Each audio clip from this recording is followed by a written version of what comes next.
Today's story is Hansel and Gretel from the Brothers Grimm fairy tales. Hard by a great forest dwelt a poor woodcutter with his wife and his two children. The boy was called Hansel and the girl Gretel. He had little to bite and to break, and once when great dearth fell on the land, he could no longer procure even daily bread.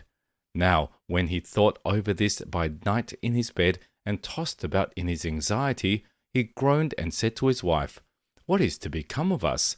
How are we to feed our poor children when we no longer have anything even for ourselves?" "I'll tell you what, husband," answered the woman. "Early tomorrow morning we will take the children out into the forest to where it is the thickest. There we will light a fire for them and give each of them one more piece of bread, and then we will go to our work and leave them alone. They will not find the way home again, and we shall be rid of them." "No, wife," said the man, "I will not do that. How can I bear to leave my children alone in the forest? The wild animals would soon come and tear them to pieces." "Oh, you fool," said she, "then we must all four die of hunger. You may as well plane the planks for our coffins." And she left him no peace until he consented. "But I feel very sorry for the poor children all the same," said the man. The two children had also not been able to sleep for hunger, and had heard what their stepmother had said to their father. Gretel wept bitter tears and said to Hansel, "Now all is over with us." "Be quiet, Gretel," said Hansel. "Do not distress yourself. I will soon find a way to help us." And when the old folks had fallen asleep, he got up, put on his little coat, opened the door below, and crept outside. The moon shone brightly, and the white pebbles which lay in front of the house glittered like real silver pennies. Hansel stooped and stuffed the little pocket of his coat with as many as he could get in. Then he went back and said to Gretel, "Be comforted, dear little sister, and sleep in peace. God will not forsake us." And he lay down again in his bed. When day dawned, but before the sun had risen, the woman came and awoke the two children, saying, "Get up, you sluggards. We are going into the forest to fetch wood." She gave each a little piece of bread and said, "There is something for your dinner, but do not eat it up before then, for you will get nothing else." Gretel took the bread under her apron, as Hansel had the pebbles in his pocket. Then they all set out together on the way to the forest. When they had walked a short time, Hansel stood still and peeped back at the house, and did so again and again. His father said, "Hansel, what are you looking at there and staying behind for? Pay attention and do not forget how to use your legs." "Ah, father," said Hansel, "I am looking at my little white cat, which is sitting up on the roof and wants to say goodbye to me."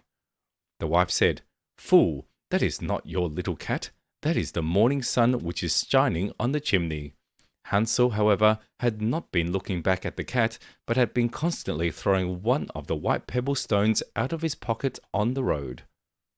When they had reached the middle of the forest, the father said, "Now, children, pile up some wood, and I will light a fire that you may not be cold." Hansel and Gretel gathered brushwood together as high as a little hill.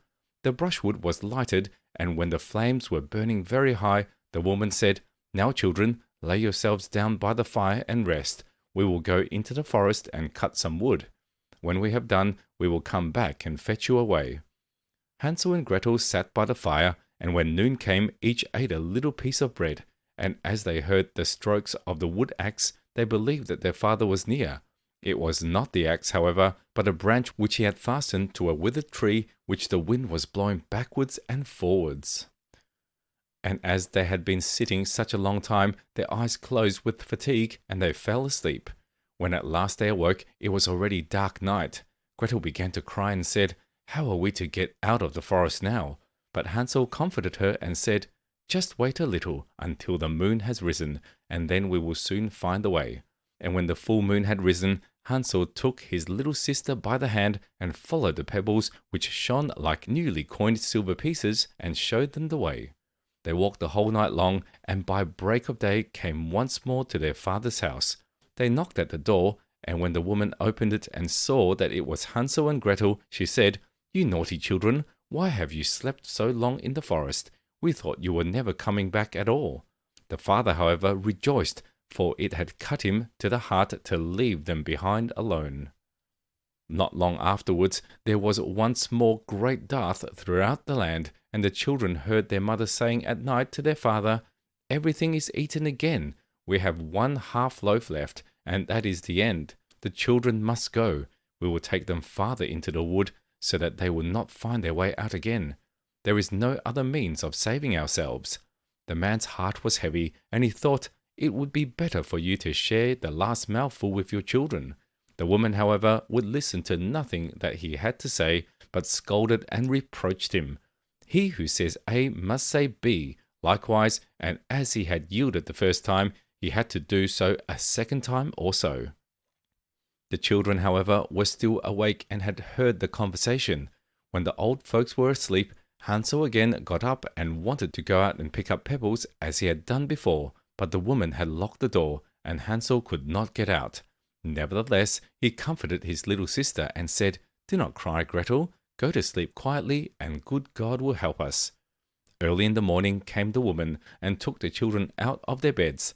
Their piece of bread was given to them, but it was still smaller than the time before. On the way into the forest, Hansel crumbled his in his pocket and often stood still and threw a morsel on the ground. "Hansel, why do you stop and look around?" said the father. "Go on." "I am looking back at my little pigeon, which is sitting on the roof and wants to say goodbye to me," answered Hansel. "Fool," said the woman, "that is not your little pigeon, that is the morning sun that is shining on the chimney." Hansel, however, little by little, threw all the crumbs on the path. The woman led the children still deeper into the forest, where they had never in their lives been before. Then a great fire was made again, and the mother said, "Just sit there, you children, and when you are tired you may sleep a little. We are going into the forest to cut wood, and in the evening, when we are done, we will come and fetch you away." When it was noon, Gretel shared her piece of bread with Hansel, who had scattered his by the way. Then they fell asleep, and evening passed, but no one came to the poor children. They did not awake until it was dark night, and Hansel comforted his little sister and said, "Just wait, Gretel, until the moon rises, and then we shall see the crumbs of bread which I have strewn about. They will show us our way home again." When the moon came, they set out, but they found no crumbs, for the many thousands of birds which fly about in the woods and fields had picked them all up. Hansel said to Gretel, "We shall soon find a way."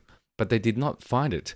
They walked the whole night and all the next day too, from morning till evening, but they did not get out of the forest, and were very hungry, for they had nothing to eat but 2 or 3 berries which grew on the ground. And as they were so weary that their legs would carry them no longer, they lay down beneath a tree and fell asleep. It was now 3 mornings since they had left their father's house. They began to walk again, but they always came deeper into the forest, and if help did not come soon, they must die of hunger and weariness. When it was midday, they saw a beautiful snow-white bird sitting on a bough, which sang so delightfully that they stood still and listened to it. And when its song was over, it spread its wings and flew away before them, and they followed it until they reached a little house, on the roof of which it alighted. And when they approached the little house, they saw that it was built of bread and covered with cakes, but that the windows were of clear sugar. "We will set to work on that," said Hansel, "and have a good meal. I will eat a bit of the roof, and you, Gretel, can eat some of the window. It will taste sweet." Hansel reached up above and broke off a little of the roof to try how it tasted, and Gretel leant against the window and nibbled at the panes. Then a soft voice cried from the parlour, "Nibble, nibble, gnaw, who is nibbling at my little house?" The children answered, the wind, the heaven-born wind," and went on eating without disturbing themselves. Hansel, who liked the taste of the roof, tore down a great piece of it, and Gretel pushed out the whole of one round window pane, sat down and enjoyed herself with it.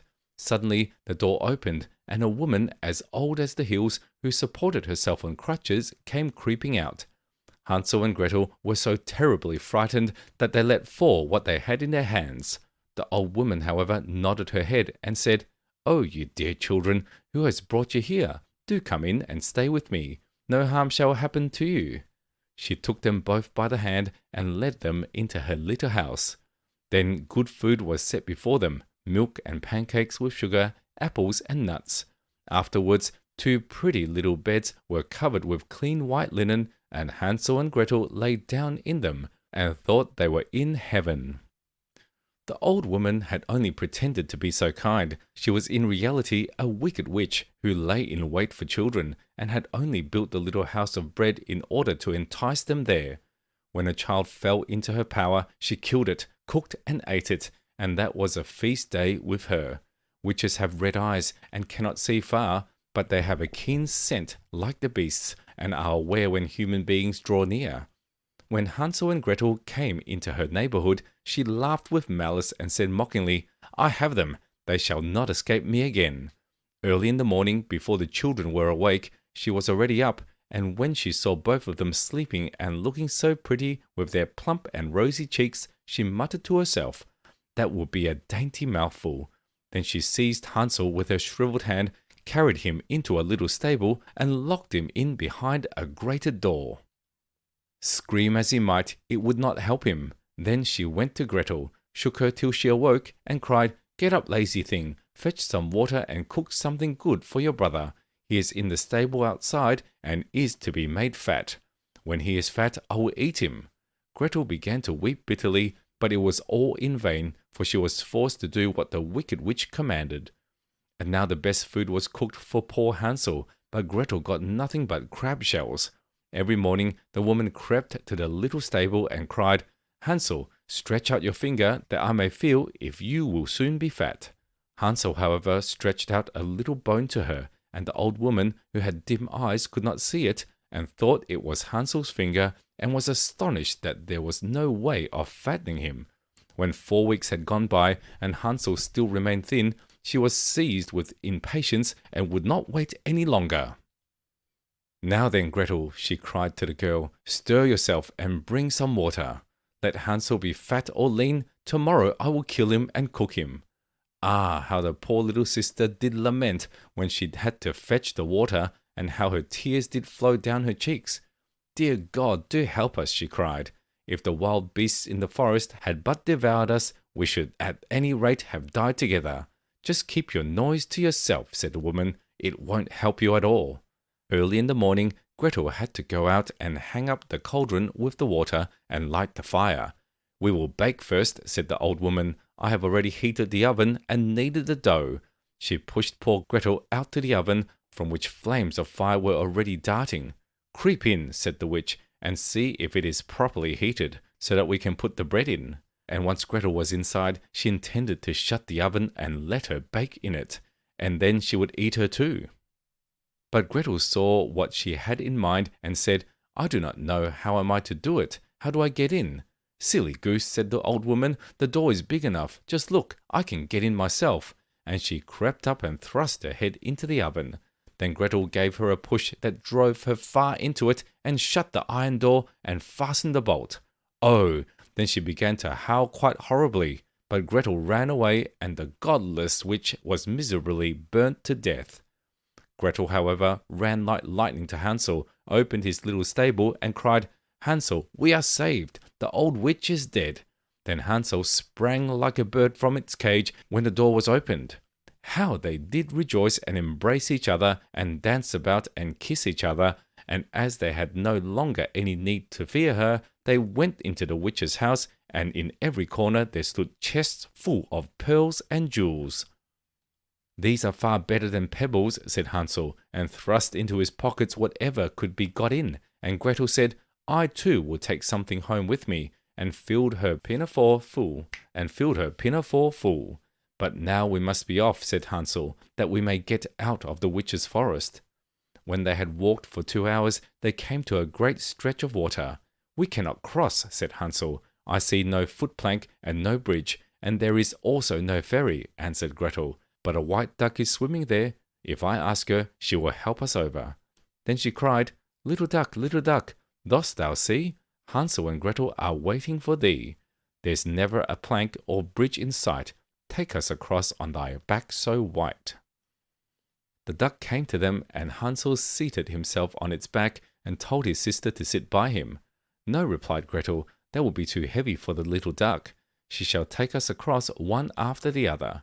The good little duck did so, and when they were once safely across and had walked for a short time, the forest seemed to be more and more familiar to them, and at length they saw from afar their father's house. They began to run, rushed into the parlour, and threw themselves around their father's neck. The man had not known one happy hour since he had left the children in the forest. The woman, however, was dead. Gretel emptied her pinafore until pearls and precious stones ran about the room, and Hansel threw one handful after another out of his pocket to add to them. Then all anxiety was at an end, and they lived together in perfect happiness. My tale is done. There runs a mouse, whosoever catches it may make himself a big fur cap out of it. We hope you enjoyed the story. Subscribe for more. See you next time.